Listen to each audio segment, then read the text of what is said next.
Hello all, and welcome to IELTS Preparation by Sword. This is Alvin, and in today's session we will start our discussion on how to write the body paragraphs 1 and 2 for an IELTS writing task 1 process diagram essay. അപ്പോൾ നമ്മൾ തൊട്ട് മുൻപത്തെ സെഷനിലൊക്കെ discuss ചെയ്തത് ഒരു process diagram essay എങ്ങനെയാണ് അതിൻ്റെ ഒരു essay എഴുതാന്നുള്ള analysis വീഡിയോയും അതിനുശേഷം ഇൻട്രൊഡക്ഷൻ അല്ലെങ്കിൽ ഓവർവ്യൂ പാരഗ്രാഫ്സ് ഇത് രണ്ടും എങ്ങനെ എഴുതാമെന്നുള്ള ഡിസ്കസ് ചെയ്തു. ഈ ഒരു സെഷനിലേക്ക് വരുമ്പോഴത്തേക്കും നമുക്ക് ഇതിന്റെ ഒരു ബോഡി പാരഗ്രാഫ്സ് എങ്ങനെ എഴുതാമെന്ന് ഡീറ്റെയിൽ ആയിട്ട് നോക്കാം. നമുക്ക് സ്റ്റാർട്ട് ചെയ്യാം. നമ്മൾ ഡിസ്കഷൻ കണ്ടിന്യൂ ചെയ്തുകൊണ്ടിരുന്ന ആ ഒരു സാമ്പിൾ ക്വസ്റ്റ്യൻ വെച്ചിട്ടാണ് നമ്മൾ ഇവിടെ ഡീറ്റെയിലിംഗ് നോക്കാം. നമുക്ക് സ്റ്റാർട്ട് ചെയ്യാം. നമ്മുടെ ഫസ്റ്റ് ബോഡി പാരഗ്രാഫ് നമ്മൾ ഓൾറെഡി രണ്ട് സ്റ്റേജസ് പറഞ്ഞു വെച്ചിരുന്നു, അല്ലെങ്കിൽ രണ്ട് ഫീച്ചേഴ്സ് പറഞ്ഞു വെച്ചിരുന്നു. ഫസ്റ്റ് ഫീച്ചർ എന്ന് പറയുന്നത് electricity as the electricity generated as the waves flows in to the structure എന്നും, അതുപോലെ സെക്കൻഡ് ഫീച്ചർ എന്ന് പറയുന്നത് electricity is also generated as the waves recede away from structure എന്നുള്ളതാണ്. അപ്പൊ നമ്മൾ ഫസ്റ്റ് ബോഡി പാരഗ്രാഫ് നമ്മൾ ഡീറ്റെയിൽ ആയിട്ട് പോകുമ്പോൾ, അല്ലെങ്കിൽ ഫസ്റ്റ് ബോഡി പാരഗ്രാഫിൽ ഡീറ്റെയിലിംഗ് നടത്താൻ പോകുന്നത് നമ്മുടെ ഫസ്റ്റ് ഫീച്ചറിനെ കുറിച്ചായിരിക്കും, അല്ലെങ്കിൽ നമ്മുടെ ഫസ്റ്റ് ഡയഗ്രത്തെ കുറിച്ചായിരിക്കും. Diagram A, that is electricity is generated as the wave flows in to the structure എന്നുള്ള കാര്യം. ദെൻ നമുക്ക് സ്ക്രീനിൽ കാണാം the first body paragraph. The first diagram shows how the incoming wave fills a large chamber and forces the air inside the space up the column and through the turbine. അപ്പോൾ നമ്മളിവിടെ പറഞ്ഞു വെക്കുകയാണ് ആ ഒരു first ഡയഗ്രത്തിന്റെ ഒരു detailing.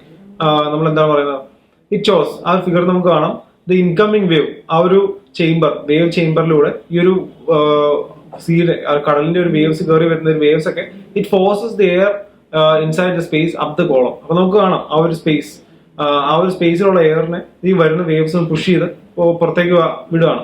അപ്പൊ ആ ഒരു പോകുന്ന ഒരു ഫോഴ്സിൽ ഈ എയർ എന്ത് ചെയ്യുന്നു, ഈ ടർബൈനെ റൊട്ടേറ്റ് ചെയ്യുന്നു. അതുവഴി ജനറേറ്റ് ആവുന്ന ഈ മെക്കാനിക്കൽ എനർജി എന്ത് ചെയ്യുന്നു, നമ്മൾ ഇലക്ട്രിസിറ്റി ആയിട്ട് മാറിയിട്ട് അവിടുന്ന് ജനറേറ്റ് ചെയ്യപ്പെടുകയാണ്.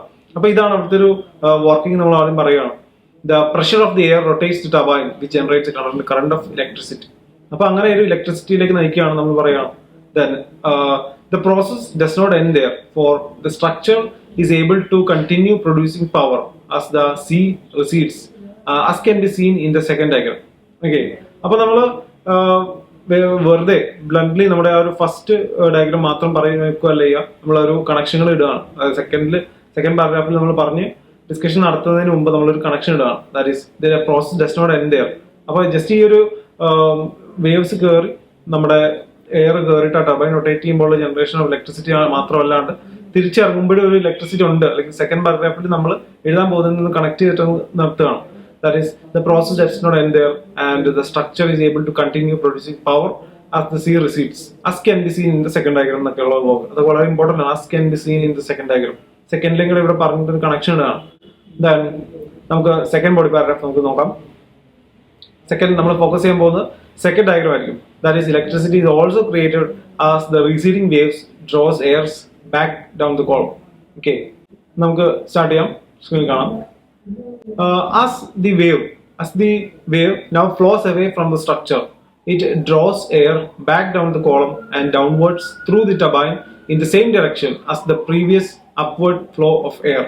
Okay, അപ്പൊ ഇവിടെ എന്താണ് പറയുന്നത്, ഈ ഒരു വേവ്സ് അല്ലെങ്കിൽ ഈ ഒരു വാട്ടർ കയറി ഈ ടർബൈനെ റൊട്ടേറ്റ് ചെയ്തു, ഇലക്ട്രിസിറ്റി ജനറേറ്റ് ആയി. അപ്പൊ ഈ കയറിയ ഒരു വെള്ളം തിരിച്ചിറങ്ങുമ്പോൾ എന്ത് ചെയ്യുന്നു, ഈ ഒരു കയറിയപ്പോ ആ ഒരു പുഷ് ചെയ്ത് കയറ്റിക്കൊണ്ട് പോയ എയർ തിരിച്ച് ഡ്രോ ബാക്ക് ചെയ്യുന്നു. And as the air is drawing back down it also rotates turbine again and again electricity is generated. അപ്പൊ അങ്ങനെയാണ് നമ്മൾ ഈ ഒരു ഡയഗ്രാം ബിയില് അതിന്റെ ഒരു വർക്കിംഗ് നമ്മൾ പറഞ്ഞു വിടുകയാണ്. എങ്ങനെയാണ് സെക്കൻഡ് പാർട്ടിലും ഇലക്ട്രിസിറ്റി ജനറേറ്റ് ആവുന്നതെന്നും സെക്കൻഡ് പാർട്ടിന്റെ ഒരു വർക്കിംഗ് നമ്മൾ പറഞ്ഞു വിടുകയാണ്. Then the turbine continues to turn, thus generating even more electricity. Yes, അപ്പൊ അങ്ങനെ ആ ഒരു വർക്കിംഗ് ഫുൾ ആയിട്ട് അങ്ങ് പറഞ്ഞു വിടുകയാണ്. ഫസ്റ്റ് ബോഡി പാരഗ്രാഫ് നമ്മൾ പറഞ്ഞു, ഫസ്റ്റ് ഡയഗ്രാം അതിന്റെ ഒരു വർക്കിംഗ്, അതായത് വേവ്സ് കയറി വരുമ്പോൾ വർക്കിംഗ്, അപ്പോഴും ഇലക്ട്രിസിറ്റി ഉണ്ടാവുന്നു. അത് ഡീറ്റെയിൽ ആയിട്ട് നമ്മൾ സംസാരിച്ചു. സെക്കൻഡ് ബോഡി പാരഗ്രാഫിലേക്ക് വന്നപ്പോൾ നമ്മൾ എന്ത് പറഞ്ഞു, ഈ ഒരു വേവ്സ് റിസീവ് ചെയ്ത് ഇറങ്ങിയപ്പോൾ അങ്ങനെയൊക്കെ കയറിയപ്പോൾ പുഷ് ചെയ്ത് കയറ്റിക്കൊണ്ട് പോയ എയർ തിരിച്ചിറങ്ങുമ്പോഴും എന്ത് ചെയ്യുന്നു, ഇലക്ട്രിസിറ്റി ജനറേറ്റ് ചെയ്യപ്പെടുന്നു എന്നുള്ള കാര്യം പറഞ്ഞു വെക്കുന്നു. അപ്പോൾ പ്രോപ്പറായിട്ട് നമ്മളിവിടെ ഒരു ഡയഗ്രാം, ഇങ്ങനെ ഒരു സ്ട്രക്ചർ അല്ലെങ്കിൽ ഒരു ഒബ്ജക്റ്റ് നമ്മൾ കിട്ടുമ്പോൾ അതിന്റെ വർക്കിംഗ് എങ്ങനെയാണെന്ന് നമ്മൾ പറഞ്ഞു വെക്കുന്നു. ഇൻട്രൊഡക്ഷൻ പാരഗ്രാഫ് പാരഫ്രൈസ് ചെയ്ത് വിട്ടു. ദെൻ ഓവർ പാരഗ്രാഫിൽ നമ്മൾ ജസ്റ്റ് ആ ഒരു സ്ട്രക്ചർ എന്താണ്, അതിന്റെ ഒരു കാര്യങ്ങൾ എന്തൊക്കെയാണ് ജസ്റ്റ് ഒന്ന് ഓവർ പറഞ്ഞു വിട്ടു. ദെൻ ബോഡി പാരഗ്രാഫ് ഫസ്റ്റിലേക്ക് വന്നപ്പോഴത്തേക്കും ഫസ്റ്റ് ഡയഗ്രാം അതിന്റെ ഒരു സ്ട്രക്ചർ വർക്കിംഗ് കാര്യങ്ങൾ പറഞ്ഞു വിട്ടു. സെക്കൻഡ് പാരഗ്രാഫിൽ വന്നപ്പോൾ സെക്കൻഡ് പാർട്ടിന്റെ ഒരു കാര്യങ്ങൾ പറഞ്ഞു വിട്ടു. അപ്പോൾ ബേസിക്കലി ഇതാണ് നമ്മൾ ഈ ഒരു സാമ്പിൾ ക്വസ്റ്റ്യൻ നമ്മൾ ചെയ്തത്. പൊതുവെ ഈ ഒരു മോഡലിൽ ക്വസ്റ്റ്യൻസ് വരുമ്പോൾ നമ്മൾ ഇതേ ഒരു പാറ്റേൺ ആണ് ഫോളോ ചെയ്യുക. അപ്പോൾ ബേസിക്കലി ഇപ്പം 2 സെറ്റ്സ് ഓഫ് ഡയഗ്രാംസ് ആയിട്ട് 2 പാർട്ടായിട്ട് തരണം എന്ന് നിർബന്ധമില്ല. പക്ഷെ നമുക്കൊരു ഒറ്റ സ്ട്രക്ചർ ആയിരിക്കും ചിലപ്പോൾ തരിക. അപ്പോഴും നമ്മൾ എന്ത് ചെയ്യുന്നു, ഈ ഒരു ഡയഗ്രാം അല്ലെങ്കിൽ ആ ഒരു തന്നിരിക്കുന്ന സ്ട്രക്ചറിന്റെ വർക്കിംഗ് നമ്മൾ നോക്കി മനസ്സിലാക്കുന്നു. അവിടെ തന്നിരിക്കുന്ന ലേബൽസും കാര്യങ്ങളും ക്വസ്റ്റ്യൻസും അതുപോലെ ഹെഡിങ്സും എല്ലാം നോക്കിയിട്ട് ഈ ഒരു സ്ട്രക്ചർ എന്താണ്, ഇതിന്റെ വർക്കിംഗ് എന്താണെന്നൊക്കെ നോക്കി മനസ്സിലാക്കി 2 ബോഡി പാരഗ്രാഫ്സ് ആക്കി നമ്മുടെ ഒരു ഇൻഡ്യൂഷൻ പോലെ തിരിച്ച് എഴുതുന്ന ഒരു സ്ട്രക്ചർ ആണ് ഈ ഒരു മോഡൽ നമ്മൾ ചെയ്യുന്നത്.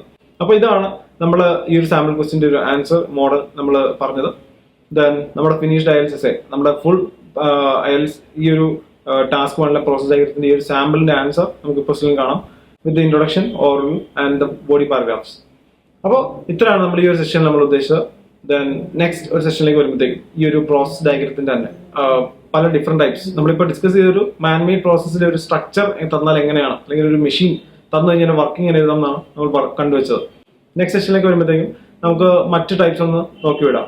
ദാറ്റ് ഈസ് ഒരു മാൻമെയ്ഡ് പ്രോസസ്സിൽ മാനുഫാക്ചറിങ് പ്രോസസ്സ് എങ്ങനെ നമുക്ക് എഴുതാമെന്നും then ഒരു നാച്ചുറൽ പ്രോസസ്സും അതുപോലെ ഒരു life cycle of any animal ഇതൊക്കെ നമുക്കൊന്ന് ജസ്റ്റ് ഒന്ന് കണ്ടുവിടാം. നെക്സ്റ്റ് ഒരു സെഷനിലേക്ക് വരുമ്പോഴത്തേക്ക് അതിന്റെ ഡിസ്കഷൻ നമുക്ക് നടത്താം.